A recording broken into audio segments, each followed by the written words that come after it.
ہمیں اماں جی اس وقت زہر لگتی جب وہ سردیوں میں زبردستی ہمارا سر دھوتی۔ لکس کیپری رکسونا کس نے دیکھے تھے؟ کھجور مارکا صابن سے کپڑے بھی دھلتے تھے اور سر بھی۔ آنکھوں میں صابن کانٹے کی طرح چبھتا اور کان اماں کی ڈانٹ سے لال ہو جاتے۔ ہماری ذرا سی شرارت پر اماں آگ بگولا ہو جاتی اور کپڑے دھونے والا ڈنڈا اٹھا لیتی جسے ہم ڈومنی کہتے تھے، لیکن مارا کبھی نہیں۔ کبھی عین وقت پر دادی جان نے بچا لیا، کبھی بابا نے، اور کبھی ہم ہی بھاگ گئے۔ گاؤں کی رونقوں سے دور عین فصلوں کے بیچ ہمارا ڈیرا تھا۔ ڈیرے سے پگ ڈنڈی پکڑ کر گاؤں جانا اماں کا سب سے بڑا شاپنگ ٹور ہوا کرتا تھا، اور اس ٹور سے محروم رہ جانا ہماری سب سے بڑی بد نصیبی۔ اگر کبھی اماں اکیلے گاؤں چلی جاتی تو واپسی پر ہمیں مرونڈے سے بہلانے کی کوشش کرتی۔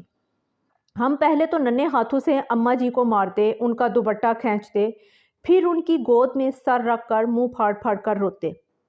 کبھی اماں گاؤں ساتھ لے جاتی تو ہم اچھلتے کودتے خوشی خوشی ان کے پیچھے پیچھے بھاگتے۔ شام گئے جب گاؤں سے واپسی ہوتی تو ہم بہت روتے۔ ہمیں گاؤں اچھا لگتا تھا۔ ماں ہم گاؤں میں کب رہیں گے؟ میرے سوال پر اماں وہی کھسا پٹا جواب دیتی، جب تو بڑا ہوگا، نوکری کرے گا، بہت سے پیسے آئیں گے، تیری شادی ہوگی وغیرہ وغیرہ۔ یوں ہم ماں بیٹا باتیں کرتے کرتے تاریخ ڈیرے پر آن پہنچے۔ مجھے یاد ہے گاؤں میں بابا مظفر کے ہاں شادی کا جشن تھا۔ وہاں جلنے بجھنے والی بتیاں بھی لگی تھیں، وہ پٹاخے بھی پھوٹ رہے تھے۔ میں نے ماں کی بہت منت کی کہ رات ادھر ٹھہر جائیں، لیکن وہ نہیں مانی۔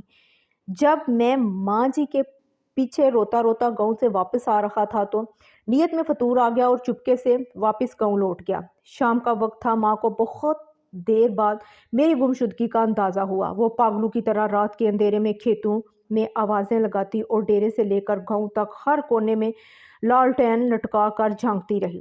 رات گئے جب میں شادی والے گھر سے بازیاب ہوا تو وہ شیرنی کی طرح مجھ پر حملہ آور ہوئیں۔ اس رات اگر گاؤں کی عورتیں مجھے نہ بچاتی تو اماں مجھے مار ہی ڈالتی۔ ایک بار ابو جی اپنے پیر صاحب کو ملنے سرگودا گئے ہوئے تھے کہ اس وقت 6 سال کا تھا۔ مجھے شدید بخار ہو گیا۔ اماں جی نے مجھے گرم چادر میں لپیٹ کر کندھے پر اٹھایا اور کھیتوں سے گزرتی 3 کلومیٹر دور گاؤں کے اڈے پر ڈاکٹر کو دکھانے لے گئیں۔ واپسی پر ایک کھالے کو پلانگتے ہوئے وہ کھیت میں گر گئی، لیکن مجھے بچا لیا۔ انہیں شاید گھٹنے پر چوٹ آئی۔ ان کے منہ سے میرے لیے حسبی اللہ نکلا۔ یہ واقعہ میری زندگی کی سب سے پرانی یادداشتوں میں سے ایک ہے۔ یقیناً وہ بڑی ہمت والی خاتون تھی اور آخری سانس تک محنت مشقت کی چکی پیستی رہی۔ پھر جانے کب میں بڑا ہو گیا اور اماں سے بہت دور چلا گیا۔ سال بھر بعد جب گھر آتا تو ماں گلے لگا کر خوب روتی، لیکن میں سب کے سامنے ہنستا رہتا۔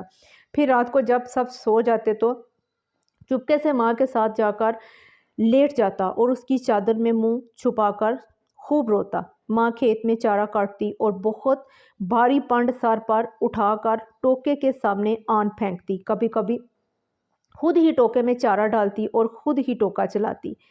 جب میں گھر ہوتا تو مقدور بار ان کا ہاتھ بٹاتا۔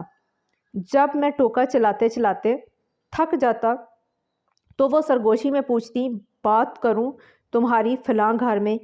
وہ جانتی تھی کہ میں پیدائشی عاشق ہوں اور ایسی باتوں سے میری بیٹری فل چارج ہو جاتی ہے۔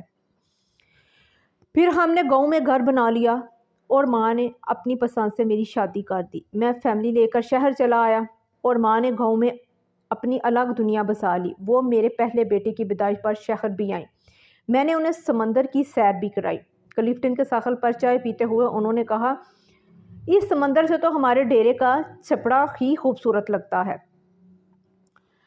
ماں بیمار ہوئی تو میں چھٹی پر ہی تھا۔ انہیں کئی دن تک باسکو پان کھلا کر سمجھاتا رہا کہ معمولی پیٹ درد ہے، جلد افاقہ ہو جائے گا۔ پھر درد بڑھا تو شہر کے بڑے ہسپتال لے گیا، جہاں ڈاکٹر نے بتایا کہ جگر کا کینسر آخری سٹیج پر ہے۔ خون کی فوری ضرورت محسوس ہوئی تو میں خود بلڈ بینک بیڈ پر جا لیٹا۔ ماں کو پتہ چلا تو اس نے دکھ سے دیکھ کر اتنا کہا، کیوں دیا خون؟ خرید لاتے، پاگل کہیں کے۔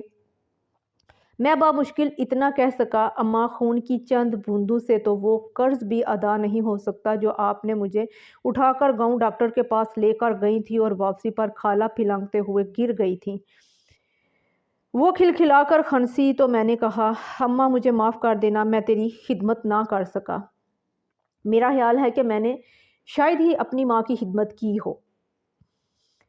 وقت ہی نہیں ملا، لیکن وہ بہت فراخ دل تھی۔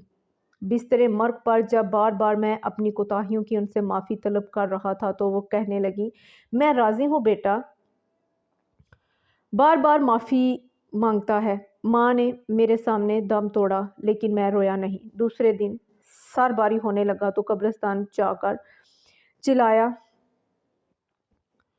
اور قبر پر بیٹھ کر منہ پھاڑ پھاڑ کر رویا۔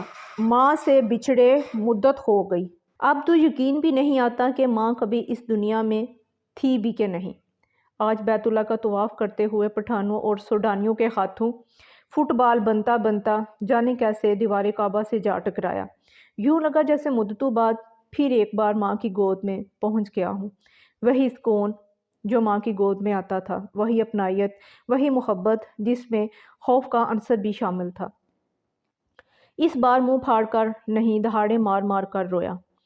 70 ماؤں سے زیادہ پیار کرنے والا رب کعبہ اور ہم صدا کے شرارتی بچے۔ اسی کے ساتھ ہی ہماری آج کی سبق آموز کہانی ختم ہوتی ہے۔ چینل کو زیادہ سے زیادہ لائک، شیئر اور سبسکرائب کرنا مت بھولیے گا۔ اپنی دعاؤں میں یاد رکھیے گا۔ اللہ تعالی ہم سب کا اور ہمارے ملک پاکستان کا حامی و ناصر ہو۔ آمین۔